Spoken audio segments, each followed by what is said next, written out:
A nova gestão da cidade de São Paulo trouxe muitos debates.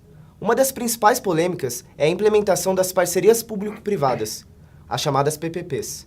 Seria uma venda do patrimônio público ou uma solução para a atual crise que a cidade vem passando? Essas e outras perguntas serão respondidas aqui no Papo.com.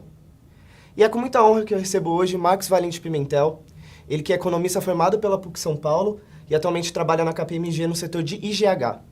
Bom dia, Marcos. Bom dia, Luciano. Tudo bem? Tudo ótimo. Agora, para começar o programa, eu vou chamar o nosso repórter Gustavo Iadomari, ele que foi a campo, ele que foi até o Parque do Ibirapuera, conversar sobre o que as pessoas acham da implementação das parcerias público-privadas.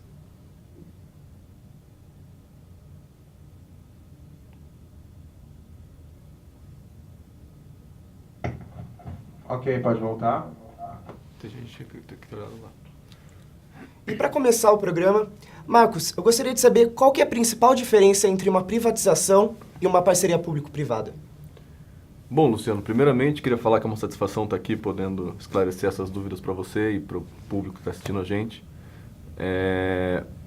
Em relação à privatização, quando a gente fala em privatização, a gente está falando na venda de um bem público do Estado para a iniciativa privada, ou seja, quando de fato o Estado perde sua participação total naquilo que era dele antes, para vender. É uma venda normal, é como se eu fosse vender algo para você, um carro para você, e você está comprando, a diferença que é o Estado vendendo para a iniciativa privada.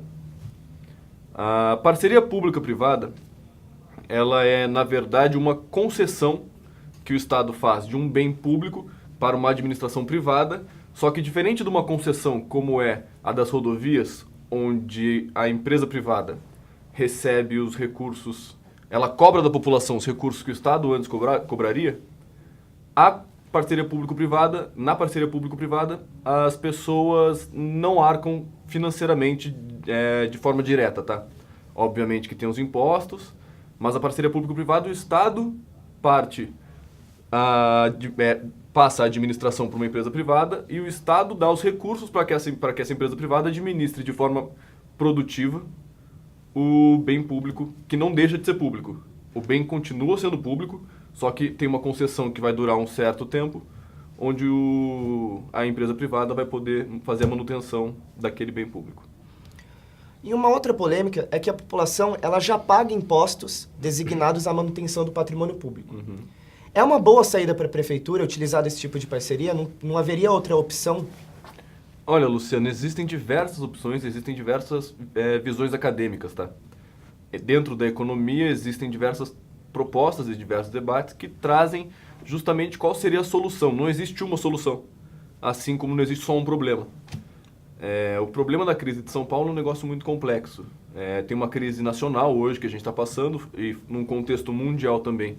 A gente está num momento de recuperação de economias que passaram por uma crise muito grande, a maior que teve nos últimos 100 anos, que foi a de 2008, que trouxe resquícios que vieram até hoje, a crise subprime. E para a crise a gente tem que pensar em diversas propostas, tá? A parceria público-privada é uma forma de passar pela crise que muitas pessoas aceitam e outras tantas têm dificuldade, porque você está passando a responsabilidade pública para a iniciativa privada. E isso tem que ser muito bem analisado, isso tem que ser muito bem estudado, antes de poder falar se é bom ou se é ruim. A gente precisa entender quem são os agentes, quem está participando, qual é a história, se vale a pena um investimento privado. Então, assim, a gente tem que fazer uma leitura muito ampla antes de falar se é bom ou se é ruim, porque não é tão binário o sistema. E com relação ao novo prefeito de São Paulo, João Dória, você acredita que o fato de ele propor esse tipo de parceria é por necessidade mesmo? Ou é mais uma questão ideológica? Eu acho que a gente tem que sempre tomar muito cuidado com essa análise política de um prefeito, porque sempre tem algum tipo de interesse dentro daquilo que está sendo feito, tá? Então, acho que existem políticas e políticas. Acho que o Fernando Haddad fez suas parcerias público-privadas, como o Dória também pretende fazer, mas o discurso do Dória, quando ele foi ganhar a prefeitura, na verdade, era o discurso da privatização. O Dória não acredita muito na parceria público-privada, o que é muito difícil hoje para quem é economista entender, porque um governante, um prefeito, um governador, um senador, um deputado é um político, não é um gestor.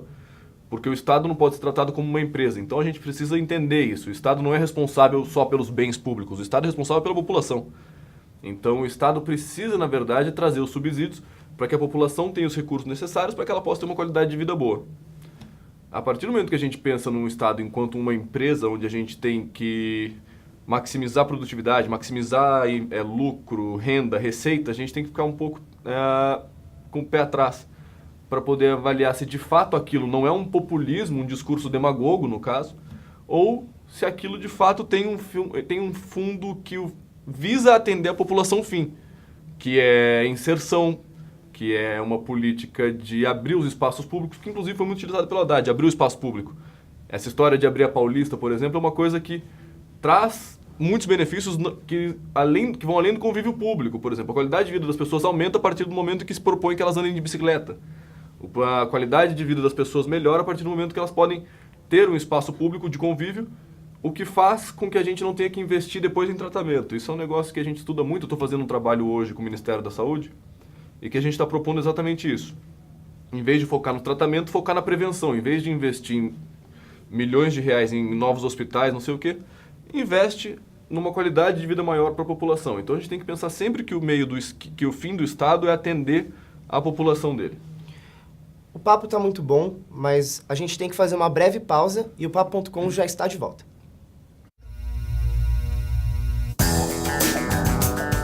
Olha que prédio enorme. Nele vivem centenas de pessoas. Você conseguiria projetar uma obra como essa? E que tal este prédio? Lindo, não é? Mas não basta ser bonito. Tem de dar conforto às pessoas. Você sabe como fazer isso? Casas, prédios. Para você morar ou trabalhar neles, eles precisam ser projetados.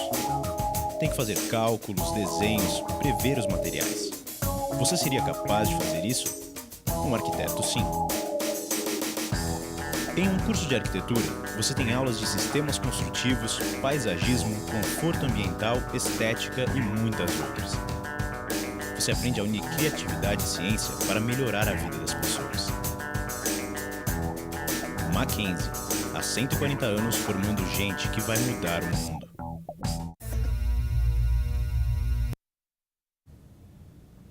Estamos de volta com o Papo.com. Hoje eu tenho aqui Marcos Valente Pimentel, ele que é economista formado pela PUC São Paulo e, além disso, trabalha na KPMG. Voltando ao assunto das parcerias público-privadas, Marcos, você acredita que, para a população, ela terá um grande retorno caso a prefeitura adote esse tipo de parceria? Olha, Luciano, eu acho que no momento de crise a gente tem que pensar em alternativas para a saída dela econômica, tá? Nesse sentido mais voltado para a economia. Trazer uma parceria público-privada pode sim ser positivo se for bem controlada pelo Estado e bem administrado. A gente tem que entender hoje que a gente tem recurso escasso e a gente precisa continuar provendo, considerando que as demandas da população são cada vez maiores. Então, assim, existem demandas hoje na economia que não existiam anos antes, e essas demandas que eu digo são justamente para o governo, tá? Quando a gente fala de parceria público-privada, pode sim ser um auxílio ao Estado ter uma empresa da iniciativa privada que controle pelo menos por uns anos, mas assim, isso tudo precisa ser muito bem auditado, isso precisa ter consultores econômicos em cima que proponham e que provem que de fato é financeiramente viável e mais vantajoso para o Estado ter aquela parceria mantida. Diferentemente da privatização, a parceria público-privada tem prazo para acabar. Então, em momento de crise, de repente, propor uma parceria público-privada com prazo de validade, visando aí o fim da crise para que possa voltar a ter o controle do Estado quando ele tiver com as contas de fato organizadas, pode ser vantajoso.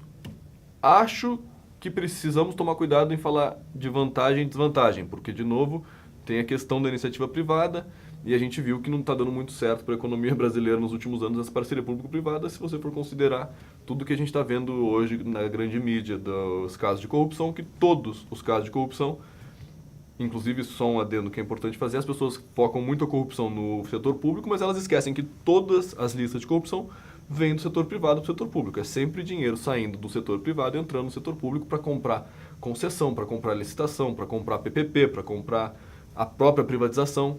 Então, acho que isso tudo precisa ser muito bem analisado antes da gente poder falar se é vantajoso ou não.